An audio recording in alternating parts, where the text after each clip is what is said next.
Bienvenidos a The Deep Dive, aquí donde nos sumergimos en lo desconocido, en los recovecos más oscuros de la historia. Oh. Hoy nos adentramos en la gélida historia de Robert Willie Pickton, Oh. granjero de cerdos canadiense que ocultaba un terrible secreto en su granja. Sí. ¿Están preparados para descubrir la verdad que se esconde tras esta máscara de aparente normalidad? Prepárense porque esta historia les helará la sangre. Pickton no era un simple granjero. No. Era un depredador ¿Qué? que acechaba en las sombras, uno de los peores asesinos en serie de la historia de Canadá. Su granja, un lugar que debería evocar imágenes de paz y trabajo rural, se convirtió en escenario de una macabra obra.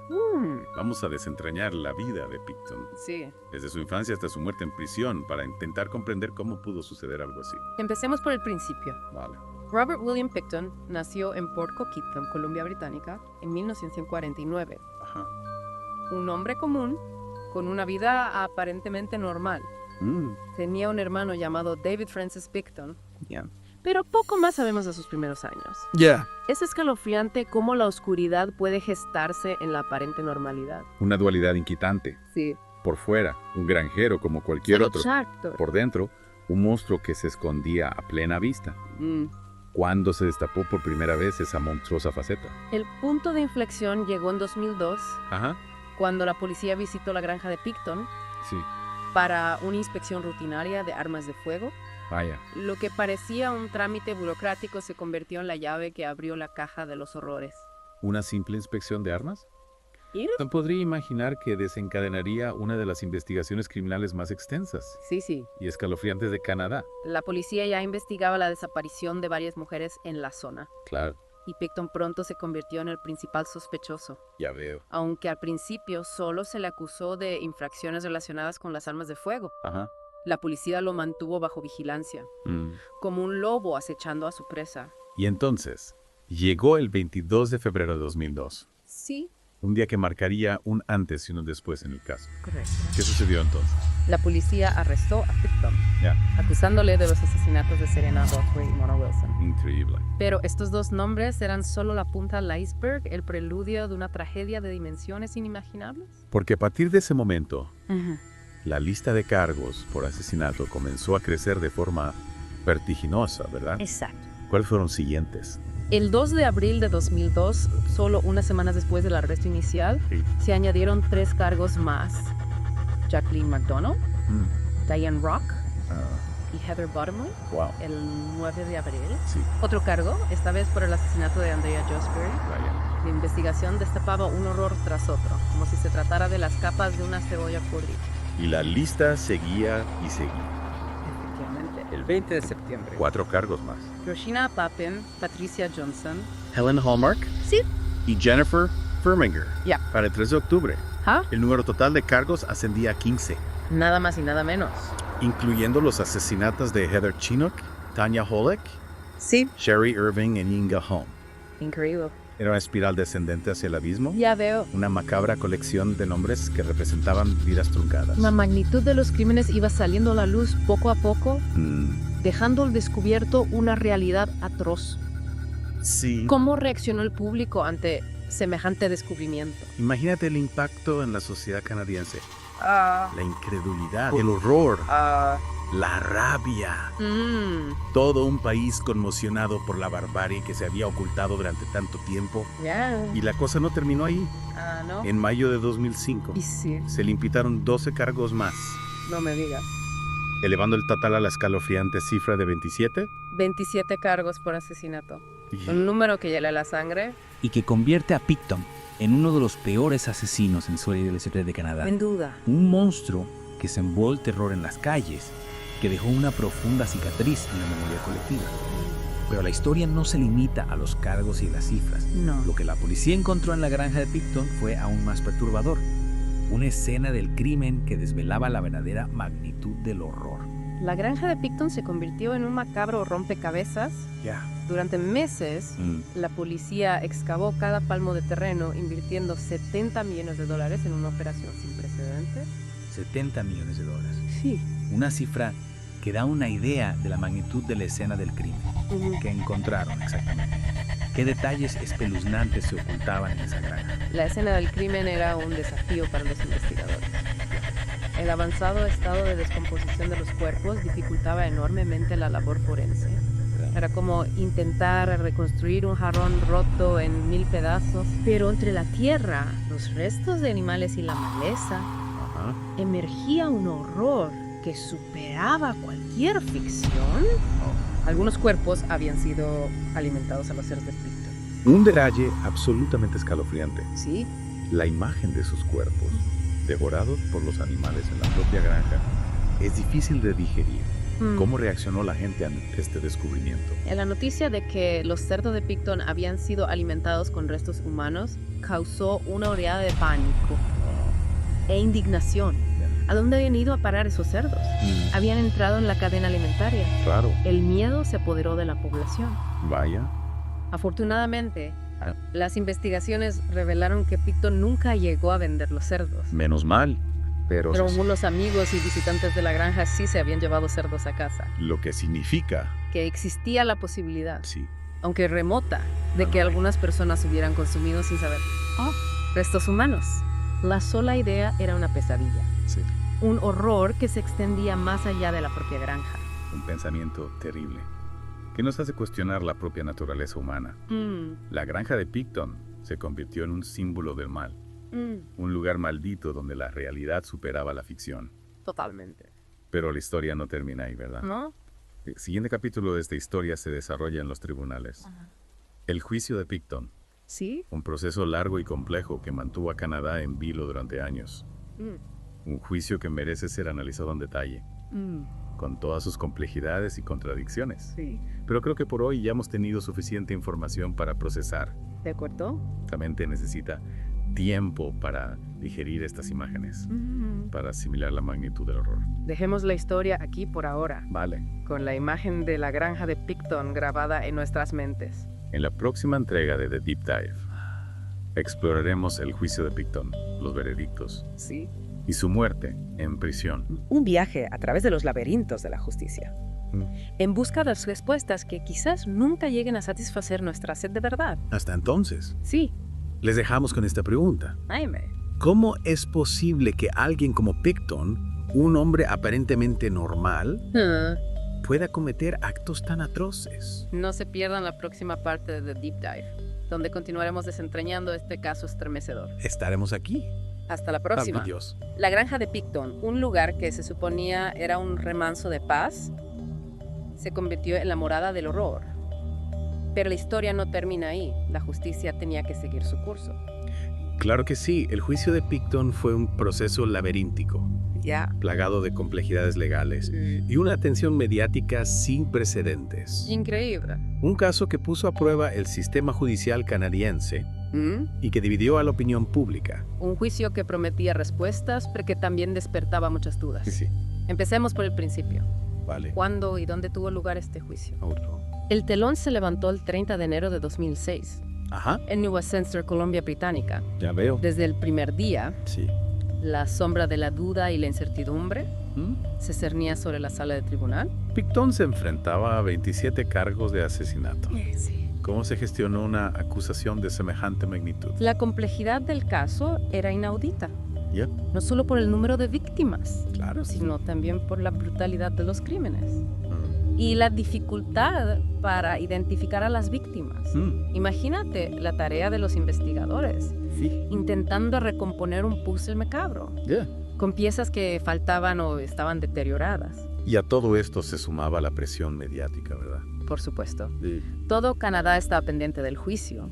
La opinión pública exigía justicia, pero también se cuestionaba la capacidad del sistema para procesar un caso de tal envergadura, Entiendo. para proteger al jurado de la influencia mediática. Sí. Se impuso una prohibición total.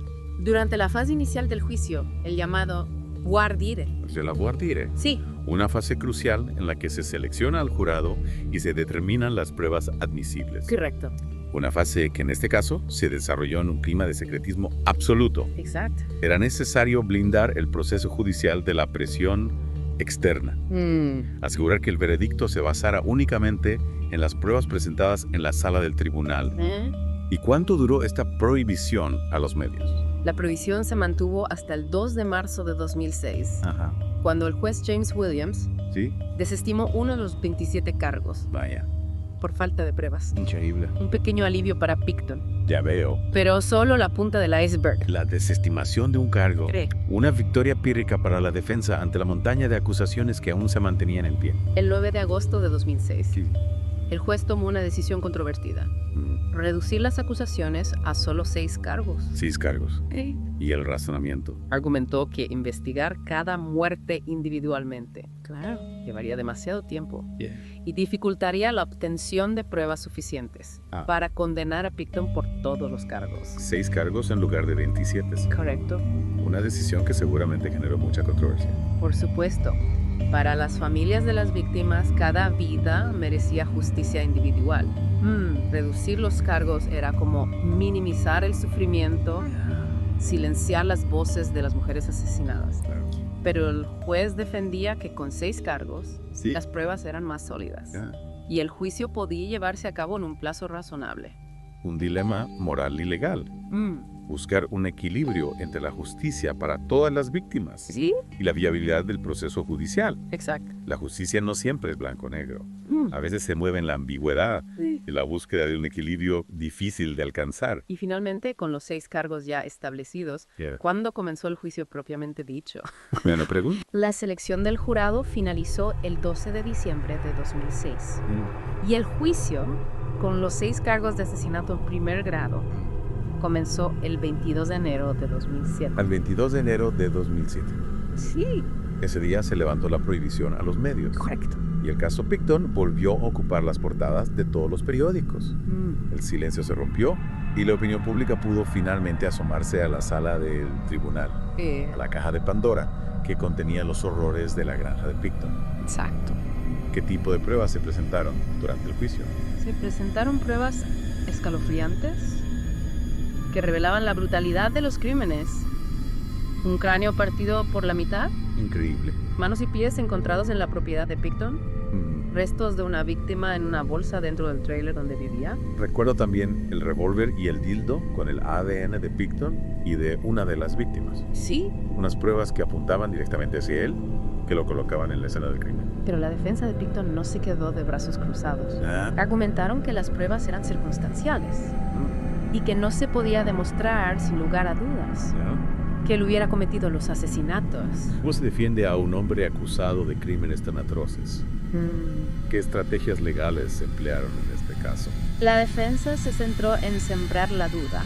Ya veo. En cuestionar la fiabilidad de las pruebas y en presentar a Picton como un chivo expiatorio. Un hombre vulnerable atrapado en una red de mentiras. Increíble. Intentaron desviar la atención hacia otras personas que frecuentaban la granja, sugiriendo que ellos podrían ser los verdaderos culpables. Una estrategia arriesgada. Sí. Pero que en ocasiones puede resultar efectiva. Sembrar la duda en la mente del jurado. Crear una sombra de incertidumbre que pueda decantar la balanza a favor del acusado. En este caso, la estrategia de la defensa tuvo un éxito parcial. Después de meses de juicio, el 9 de diciembre de 2007, el jurado absolvió a Picton de los cargos de asesinato en primer grado. Sí. Pero, ¿cómo es posible? Con todas las pruebas que se presentaron, ¿cómo pudo el jurado llegar a esa conclusión? Recuerda que la defensa había sembrado la duda. El jurado no pudo determinar con total certeza que Picton hubiera planeado los asesinatos con premeditación, un requisito fundamental para la condena por asesinato en primer grado. La justicia, un laberinto con caminos inesperados. A veces la verdad se escurre entre los dedos, dejando un sabor amargo en justicia. Pero la historia no termina aquí. No. El jurado sí encontró a Picton culpable de 6 cargos de asesinato en segundo grado. Asesinato en segundo grado. Sí. ¿Qué implicaciones tiene esta distinción? ¿En qué se diferencia del asesinato en primer grado? Asesinato en segundo grado. Sí. Una condena que reconoce la intencionalidad del crimen, pero no la premeditación. Exacto. Un matiz legal que, en este caso, marcaba la diferencia entre la libertad y la prisión. En este caso, sí. ¿Qué sentencia recibió Picton por estos 6 cargos de asesinato en segundo grado? El 11 de diciembre de 2007. Robert Picton fue sentenciado a cadena perpetua sin posibilidad de libertad condicional durante 25 años. La pena máxima para este delito. El juez James Williams, al dictar sentencia, describió las acciones de Picton como aberrantes y despreciables. Cadena perpetua. Un castigo que, en teoría, debería mantener a Picton alejado de la sociedad para siempre. Sí. Pero la historia, como sabemos, no termina ahí. Quedaban 20 cargos por asesinato pendientes. 20 vidas truncadas que aún esperaban justicia. Cierto, pero esos cargos nunca llegaron a juicio. La corona, argumentando que una condena adicional no añadiría nada sustancia a la sentencia ya impuesta, decidió no seguir adelante con los cargos restantes. Una decisión pragmática, quizás, sí, pero que seguramente dejó un sabor agridulce a las familias de las víctimas.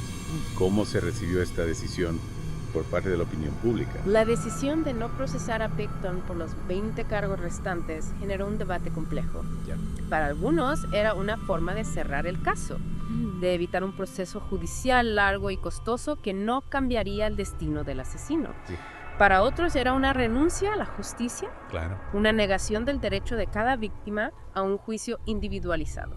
Un dilema moral que nos obliga a reflexionar sobre los límites de la justicia, sobre la búsqueda de un equilibrio entre la necesidad de castigar al culpable y el respeto a la memoria de las víctimas. El caso Picton planteaba preguntas incómodas que iban más allá del juicio y la sentencia. ¿Cómo? ¿Cuáles? ¿Cómo pudo Picton operar durante tanto tiempo sin ser detectado? ¿Qué fallos en el sistema permitieron que un monstruo como él se cobrara tantas vidas? Preguntas que apuntaban a una realidad inquietante. La vulnerabilidad de las mujeres marginadas. La falta de recursos para investigar las desapariciones. La ceguera de una sociedad que no quería ver lo que sucedía en las sombras. La condena de Picton no borraba el dolor. No devolvía la vida a las víctimas. Pero sí abría la puerta a una reflexión profunda sobre las causas que permitieron que esta tragedia sucediera. Y mientras la sociedad canadiense intentaba digerir las consecuencias del caso Picton, el destino le tenía reservada una última sorpresa. Un giro macabro que cerraría el círculo de esta historia. El 19 de mayo de 2024, Robert Picton, el hombre que había sembrado el terror en las calles de Vancouver, fue atacado en la institución por Cartier y Quebec. No me diga. La prisión de máxima seguridad donde cumplía su condena. Atacado en prisión. Sí. Un giro inesperado que nos recuerda que la violencia puede surgir en cualquier lugar, incluso en los lugares más custodiados. Correcto. ¿Quién fue el autor del ataque? ¿Y cuáles fueron las motivaciones? El atacante fue otro recluso, un hombre llamado Martin Charest, conocido por su historial de agresiones a otros presos. Increíble. Las razones del ataque nunca se aclararon del todo, pero algunos especulan que pudo ser una venganza, un ajuste de cuentas entre criminales. La violencia engendra más violencia, un ciclo macabro que parece no tener fin. ¿Cómo fue el ataque? ¿Qué herida sufrió Picton? El ataque fue brutal. Charest utilizó un mango de escoba roto para golpear a Picton en la cabeza. Vaya. Las heridas eran graves, lo suficientemente graves como para poner en peligro su vida. Picton, el cazador, se convertía en la presa. Sobrevivió al ataque. Inicialmente sí. Fue trasladado en avión a un hospital de la ciudad de Quebec y conectado a soporte vital. Pero las heridas eran demasiado graves, la lucha por la vida se antojaba desigual. ¿Y finalmente cuál fue el desenlace? El 31 de mayo de 2024, Robert Picton falleció en el hospital como consecuencia de las complicaciones derivadas del ataque. Ya veo. El monstruo que había sembrado el terror durante años moría a manos de otro monstruo. En un último acto de violencia, sin sentido. La muerte de Picton, una ironía del destino que no cierra las heridas del pasado, pero que marca el final de un capítulo oscuro en la historia de Canadá. El caso Picton nos deja un legado de dolor, de preguntas sin respuesta y de una profunda reflexión sobre la naturaleza humana. Nos recuerda que la maldad puede ocultarse tras una fachada de normalidad, que los monstruos pueden acechar en los lugares más inesperados. Con esta reflexión, concluimos nuestra inmersión en el caso de Robert Picton, una historia que nos ha llevado a las profundidades de la crueldad humana, pero que también nos ha recordado la importancia de la justicia, la memoria